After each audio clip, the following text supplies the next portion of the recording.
Lá vamos nós. Quero começar nossa conversa olhando para números, candidato. As últimas pesquisas recentes, Paraná Pesquisas, também Datafolha, mostram um crescimento muito grande do senhor, mas também um aumento da rejeição. A gente está falando de uma rejeição que só não fica na frente da de Guilherme Boulos.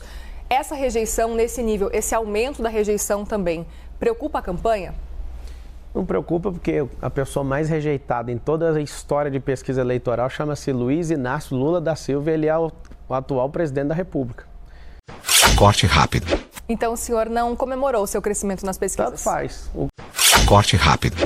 Os tais campeonatos de corte, o senhor tem dito que eles não estão ativos desde o início da campanha eleitoral, mas a representação traz depoimentos ali, menções a um perfil específico de uma militante chamada Bruna, que já faria referências ali sugerindo que isso estaria ocorrendo dentro do âmbito da campanha eleitoral. E de qualquer forma, o senhor não está se beneficiando do suposto investimento que teria sido feito lá atrás nesse campeonato?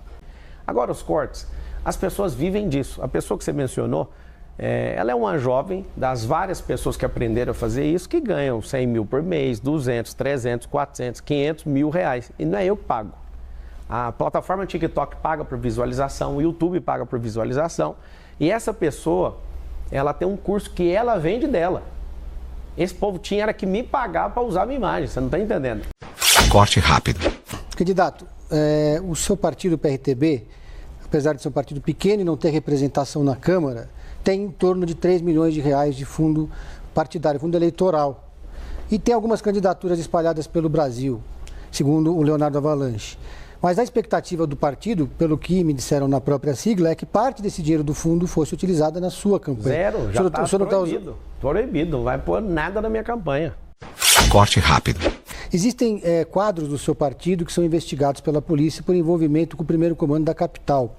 Investigações que, inclusive, foram reveladas em reportagens que foram divulgadas. Sim. Eu quero saber se esse mesmo tipo de investigação acontecesse com um integrante de outro partido, adversário seu, como é que o senhor trataria disso na campanha? Agora, sobre pessoas do PCC no meu partido, eu queria pedir à Polícia Civil, à Polícia Federal, à Polícia Militar, por favor, se vocês sabem que eles estão no meu partido, por que vocês não prendem esses caras? Corte rápido. Nunes é de esquerda para o senhor? Não, para mim não. É só você entrar lá na Wikipédia, digitar MDB, você vai ver o que está na composição do partido. Meu partido é o único partido de direita. Corte rápido. Candidato. Oi. O senhor estava dizendo agora há pouco que o senhor está há muito tempo já na política. Basta uma busca rápida, dá para achar um vídeo muito amigável do senhor com André Janones. O que aconteceu? Eu era candidato à presidência da República. O senhor não é mais amigo dele? Nunca fui amigo dele. Aquilo é um vídeo. De onde você tirou que eu sou amigo dele? O senhor dizia que o senhor estava recebendo ótimos conselhos dele. Ótimos conselhos recebi do Sarney, do Fernando Collor, do Bolsonaro. Até hoje eu não recebi conselho do Lula e está dispensado os conselhos dele. O Janones é um bandido. Foi comprovado, inclusive, obrigado por você trazer esse assunto. Corte rápido. Candidato, o senhor não teme ser punido na justiça por esse tipo de declaração? Qual que é a declaração? O senhor está acusando um adversário do senhor de usar drogas em público. Corte rápido. Candidato, vamos falar de Jair Bolsonaro agora? Vamos falar do que vocês quiserem. Corte rápido. Qual que é a sua avaliação com relação a essa posição, essa postura de Jair Bolsonaro em não apoiar o senhor? O senhor esperava que fosse receber esse apoio? Tá aqui, ó. Tá aqui a medalha do capitão, ele tem um respeito por mim, eu tenho por ele. Ele não tá afastando da minha campanha porque ele nunca teve da minha campanha. Nunca... Corte rápido. E o que o senhor achou do Carlos Bolsonaro declarar apoio a Marina Helena? Ele é um retardado, aquele menino. Corte rápido. O senhor não está correndo um risco semelhante aí porque tem uma ação correndo a respeito da atual presidência do seu partido, porque a viúva de Levi Fidelix questiona aí o não cumprimento de um acordo que teria sido firmado, pelo qual ela deveria conduzir o diretório e, portanto, isso tornaria supostamente a sua candidatura ilegítima. O senhor acredita que esse risco existe? O risco existe o tempo todo, de qualquer uma que morrer de estar vivo. Todo mundo está vivo, tem riscos. Corte rápido. Candidato, com o seu crescimento nas pesquisas, muitas análises foram feitas. Uma delas é de que Bolsonaro não controla mais o bolsonarismo, porque muita gente que se diz bolsonarista diz que vai votar no senhor e não em Ricardo Nunes, que é o nome que Jair Bolsonaro defende. O senhor concorda com essa análise? Isso não é análise, é uma realidade. A esquerda que criou o nome bolsonarismo para ver se faz com que todo mundo tenha a cara do presidente. Corte rápido. Candidato, eu gostaria de trazer aqui para a gente conversar com o senhor a questão da sua condenação. O senhor tem dito em reiteradas ocasiões que essa condenação só existiu porque o senhor não tinha um advogado ali à sua disposição, não tinha como arcar com o custo de um advogado, e que, na verdade, a gente sabe que essa condenação ela prescreveu. O senhor deveria ter cumprido pena de prisão em regime semiaberto. Não deveria, porque ela não é transitada e julgada. Você precisava estudar um pouquinho o direito. Quando você usar a palavra dever, você tem que pegar aquilo que a lei força. Desculpa te responder de jeito, eu estou sendo respeitosa com o senhor. Eu também estou sendo, porque você usou a palavra dever. A lei, quando ela é permissiva e falar sobre dever, você tem que estar amparada nela. Você está desamparada no que você está falando. Mas eu vou te explicar para você aprender um pouco aí do mundo jurídico. Corte rápido. Candidato. O que foi? Só peço um respeito para a gente continuar Qual o que é a debate. falta de respeito? Eu estou sendo respeitosa com o senhor em todos os Da questionamentos. onde você tirou o negócio do dever? O senhor não teve uma condenação em seu nome? Foi prescrita, ela não transitou em julgado, teve um defensor público, depois um advogado. E se tivesse avançado e sido confirmada pelas instâncias jurídicas, o senhor deveria ter sido preso. E o que tem? E diante do fato que provocou essa sua condenação na justiça, qual que é a sua pergunta, então? Porque eu não respondi a primeira, você quer perguntar o quê agora? Diante desse fato, sim. O senhor acredita que não há motivo... Posso terminar a pergunta? Pode, eu não respondi, você pode. Eu estava terminando, eu posso terminar de responder? Não, o senhor me pediu, eu estou fazendo um contraponto a ponto. Não, você está fazendo contraponto? Posso terminar a pergunta, eu vou terminar a resposta primeiro, que eu sou entrevistado. Vamos fazer o seguinte, candidato. Candidato. Deixa eu terminar. Deixa só a gente fazer. Ela vai terminar a pergunta e o senhor tem tempo para responder. Eu respondo a primeira, ela faz a segunda enquanto ela quiser. A primeira coisa então, vamos lá. Corte rápido. Veio faz 20 anos desse fato. 20 anos. Teve advogado, não dei conta de pagar, o processo correu à revelia logo depois disso. Defensora pública não deu conta, achou complexo demais. Eu consertava computadores, esse cara era pastor na minha igreja, tinha um nível de confiança nele. Fiz algumas coisas que ele pediu, tomei um processo de 13 anos, um processo criminal. Você vê o tanto que eu estou preocupado em fazer coisa ilegal, que no mesmo ano, está aqui minha carteira de trabalho, foi registrada lá na Brasil Telecom da BR-153, quilômetro 6. Está aqui a minha carteira de trabalho, eu trabalhando nessa empresa, e para ganhar R$525. E eu fiquei quase 8 anos nessa empresa. Pra você ver que eu nunca me curvei para bandido e nem para bandidagem. Eu sou um trabalhador, em primeiro lugar. Tem 13 anos de carteira de trabalho. Essa carteira de trabalho aqui é minha, olha isso aqui. Opa, aqui. Tá aqui, ó. Se der conta de arrumar a resolução, vai conseguir mostrar para todo mundo, por favor. Essa carteira de trabalho é minha. No mesmo ano, eu fui arrumar um serviço. Eu não tenho medo nenhum de processo. E, de fato, eu não tinha R$2.000 para pagar o advogado. Agora, 20 anos se passaram, vocês vão ficar repetindo isso, eu entendo, eu vou explicar toda vez.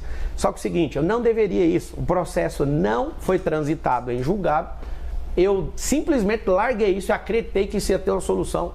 Graças a Deus, pela injustiça que eu sofri, eu repudio injustiça e odeio qualquer pessoa que mexa com isso. Eu odeio esse negócio de bandidagem. Se vocês acharem qualquer coisa que arrebente comigo, pode ir pra cima. Vocês estão caçando coisa em todos os lugares, eu tô aqui para responder tudo.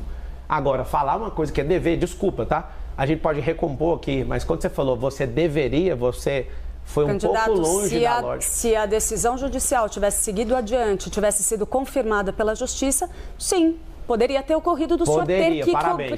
Parabéns. Poderia, não deveria. Candidato, sim. Eu estou sendo respeitosa com o senhor. Eu também, eu estou te falando, então, você trocou a palavra. Eu peço para o senhor responder respeitosamente. Eu estou respondendo, você usou a palavra correta agora. Poderia, não deveria, porque tem um processo chamado ainda devido. Assim, a gente tem uma condicional, mas não vamos entrar nisso. Não precisa, porque a gente já saiu. Corte rápido. O senhor se arrepende de alguma das suas atitudes relacionadas a esse caso? O senhor nunca cometeu nenhum tipo de irregularidade? Opa, claro. Todo mundo aqui, você erra, ela erra. Mas como que o senhor entende, então, as decisões da justiça contra o senhor agora? O senhor é sempre injustiçado, não tem nada que o senhor tenha feito de errado. Não, tem muita coisa que as pessoas falam, você está errado, eu ouço, vou lá e para de fazer. Acha um erro meu que eu repeti 2 vezes, acha você, ué. Corte rápido. Se esse mesmo caso tivesse acontecido, se um adversário político seu tivesse sido condenado e prescrito depois de 20 anos, o senhor teria usado isso na hora eleitoral? Ou 2 pesos ou 2 medidas? Primeira coisa, que é o que eu faço e foi isso que me fez prosperar muito, eu ia estudar o caso. Primeira coisa. Aqui tem candidato que bate mulher, ninguém fala nada aqui na entrevista. Aqui tem candidato que dá tiro na porta de boate, ninguém levanta nada disso. Aqui tem candidato que já foi 3 vezes preso. Falou um pouquinho e saiu do assunto. Tá tudo bem para mim. O que a gente precisa é tratar com isonomia todas as pessoas. E eu vou te pedir perdão aqui, porque eu vi que você não gostou. Só que você usou a expressão errada. Não é deveria. A gente precisa disso. É porque existe um universo jurídico. Eu fiquei 5 anos na academia de direito para ter que ouvir isso, não. Corte rápido. Que a gente pode continuar a conversa, a gente está tendo uma conversa. Tá maravilhosa a conversa. Tá maravilhosa, mas peço um pouquinho de respeito, tá? Pra gente conseguir, a gente terminar as perguntas e o senhor, claro, também responder à vontade. A gente não tem tempo aqui estipulando o seu tempo de resposta. Muriel, candidato. Muriel, aponta o que foi falta de respeito da minha parte. Corte rápido. A gente conversa com muitos especialistas aqui, especialmente em período eleitoral. E eu não encontrei nenhum especialista em cidades que considerasse exequível a sua proposta do teleférico. Eu queria saber se o senhor considera essa proposta exequível. Fala o nome do especialista que falou que não dá, que eu vou expor ele aqui. Candidato, eu quero saber se o senhor... Não, candidato não, você usa... Conversamos com o especialista. Pedro, você é um cara forte, você dá conta de trazer o nome do especialista. Fala um que fala que não dá, que eu mesmo vou fazer pergunta. O senhor considera exequível? Corte rápido. O senhor considera exequível? Você acha que vai resolver o problema da cidade no teleférico? 5 vezes mais barato que fazer buraco de metrô no chão. É ecológico, ninguém está falando disso. É silencioso, não para e é para honrar as comunidades. Candidato. Tem, só um pouquinho. Especificamente em La Paz, tá? Na Bolívia, existe um teleférico que serve como transporte público e lá funciona muito bem, importante dizer isso, porque lá é uma situação diferente. A gente está falando de um local que transporte público é muito difícil de funcionar. A gente está falando de uma altitude de 3.600 metros. 35 quilômetros. Pois é, mas funciona muito bem, é importante dizer. Mas a gente está falando de um lugar com 2 milhões de habitantes. A gente tem em São Paulo 12 milhões. Você ouviu que a solução do teleférico é para a periferia e não para toda a cidade? Estou ciente, sim. Corte rápido. Deixa eu só terminar minha pergunta, porque a gente estava falando especificamente de La Paz, Bolívia, etc. O senhor fazendo esse comparativo. Por exemplo, em Balneário Camboriú, também a gente está falando de uma população, 140 e poucos mil, né? A população muito abaixo. Não é, que lá é privado.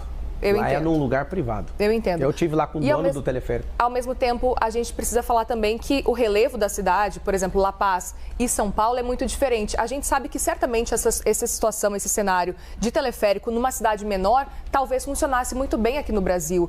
Agora, é curioso e eu gostaria de entender um pouco mais, até com relação a números, com relação ao que o senhor pesquisou, para poder trazer no seu plano de governo, para defender tanto assim esse ponto. Gostaria de entender um pouco mais essa ideia do teleférico. Na verdade, não é eu que estou defendendo, vocês estão perguntando. Corte rápido. Você entendeu a questão do teleférico? Não tem investimento, eu já acabei de falar, vou repetir. Não tem investimento nas favelas. Quando você ouvir daqui para frente, favela significa ausência de Estado e pessoas que começam a prosperar também deixam a favela e não tem investimento privado porque não tem liberação fundiária. O que eu quero fazer? Eu quero levar isso para vocês, e interessante que vocês fiquem incomodados, é porque nenhum político está propondo nada diferente. Eu falo uma coisa diferente, pedrada. É candidato, assim. Desculpe, a gente não está te dando pedrada, a gente eu tô quer falando entender. Com o povo ali, eu tô mirando lá, desculpa. A sua adversária, Tabata Amaral, vem destacando muito algumas declarações do senhor contra ela, que são bastante polêmicas. A começar pela ideia, segundo ela, a visão dela, compreensível, de que por ser mulher, não ser casada, isso seria um problema para ela disputar a Prefeitura de São Paulo, ou se colocar dessa forma.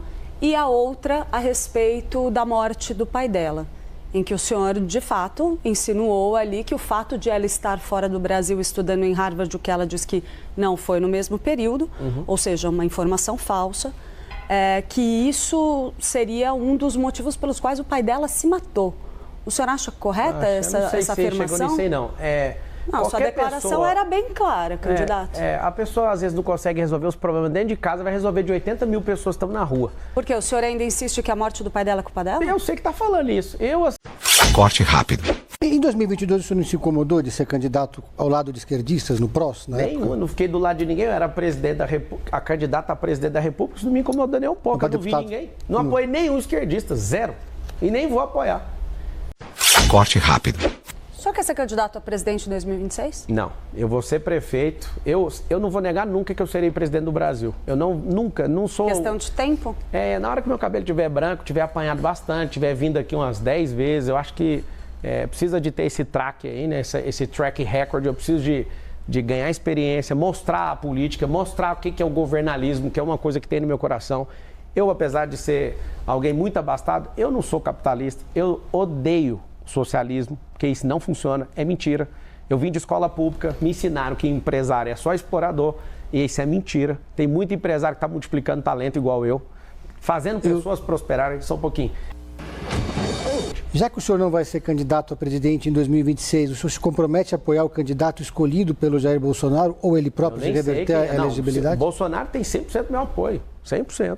O candidato que ele escolher também? Claro que não. Se ele escolher um cara igual o Nunes, aí vai ser a gota d'água. Você tá louco. Nunca que eu vou apoiar um esquerdista, você nunca vai ver essa cena. Corte rápido. Quem que é seu principal adversário nessa campanha eleitoral? A miséria, a pobreza. Corte rápido. Qual dos candidatos o senhor gostaria de estar em um segundo turno? Eu sei que o senhor está pedindo para vencer em primeiro turno, mas se pudesse escolher, com quem o senhor gostaria de estar no segundo turno? Quando eu for candidato a outra coisa e tiver chance de segundo turno, eu te respondo essa pergunta. Não há a mínima chance de ter segundo turno, porque esse povo que está aí, sem chance. Fique em paz, não vai ter segundo turno. Corte rápido. Rapidamente, para a gente encerrar, o senhor disse antes que conversava com o Ricardo Nunes, isso antes da campanha começar. O senhor conversa ainda ou não? Assim, depois que ele resolveu me atacar, parece que parou a conversa. Eu mandei um áudio para ele e falei, olha, você vai falar mal de mim, cara? Você tá de brincadeira. Eu ia poupar esse banana, mas agora não vou poupar. Vai ser artilharia pesada para cima dele. Corte rápido. Muito bem, candidato. Assim a gente encerra, então, essa conversa. Obrigada, viu, pela participação aqui na CNN. Obrigado, o número é 28. Estamos sozinhos, Deus e o povo. Agora você vai ver, tô no seriado, todo mundo odeia o Cris. Obrigado vocês, desculpa a animosidade aqui. Peço desculpas de coração, não queria provocar essa animosidade. Só que a palavra mal encaixada ao seu tempo, ela precisa ser corrigida. Corte rápido. Faca. É Tramontina.